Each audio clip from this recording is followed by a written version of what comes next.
Hello বন্ধুরা, আবারও চলে এসেছি একটা রেসিপি নিয়ে, যেটা বাঙালিদের ঘরে ঘরে ভালোবাসি।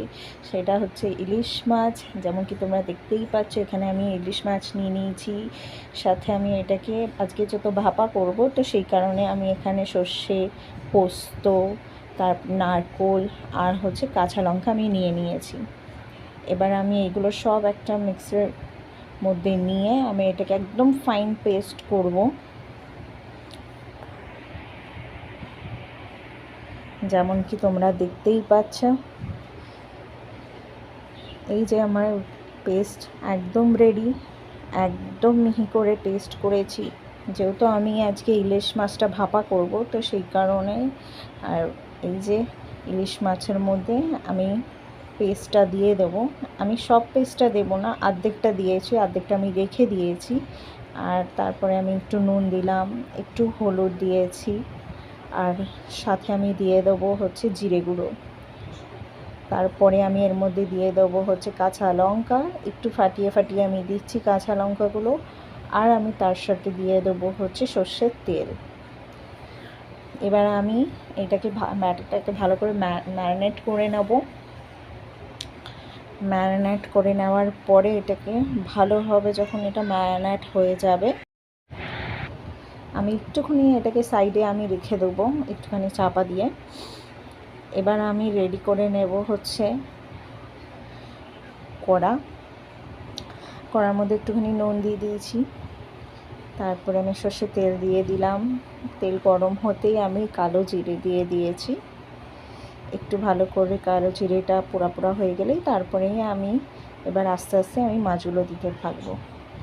সো বন্ধুরা, তোমাদের আমার ভিডিও কেমন লাগছে একটু অবশ্যই আমাকে জানিও।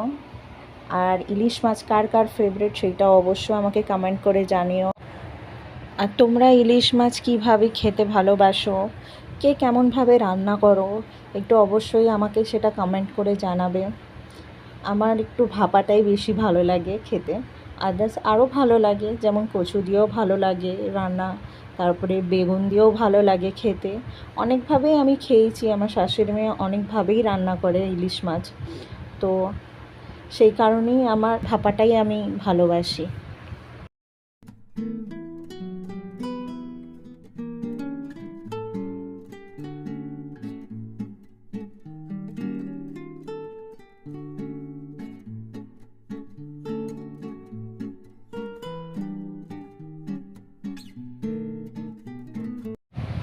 যেমন কি তোমরা দেখতেই পাচ্ছ, আমি পরিমাণ মতন জল দিয়ে এবার আমি ঢাকা দিয়ে দেবো। এবার আমি মাছটাকে সেদ্ধ হতে দেব, যতক্ষণ মাছটা একটু ভালোভাবে সেদ্ধ না হয়ে যায়।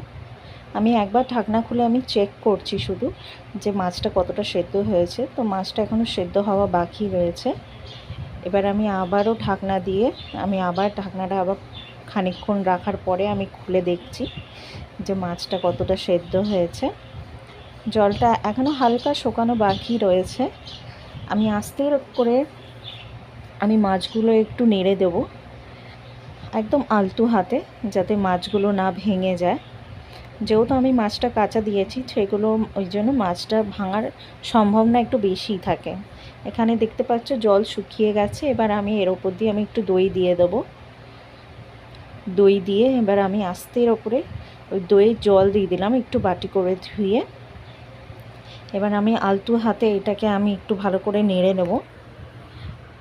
নেড়ে নিয়ে একটু হালকা ফুটিয়ে নিয়ে নামিয়ে নেব আমি। এবার যেমন কি তোমরা দেখতেই পাচ্ছ, একদম রেডি আমাদের ভাপা ইলিশ।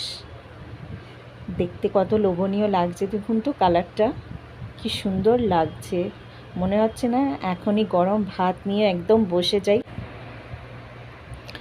সো বন্ধুরা, তোমাদের যদি আমার এই রেসিপিটা ভালো লেগে থাকে অবশ্যই আমাকে লাইক কমেন্ট করে দিও।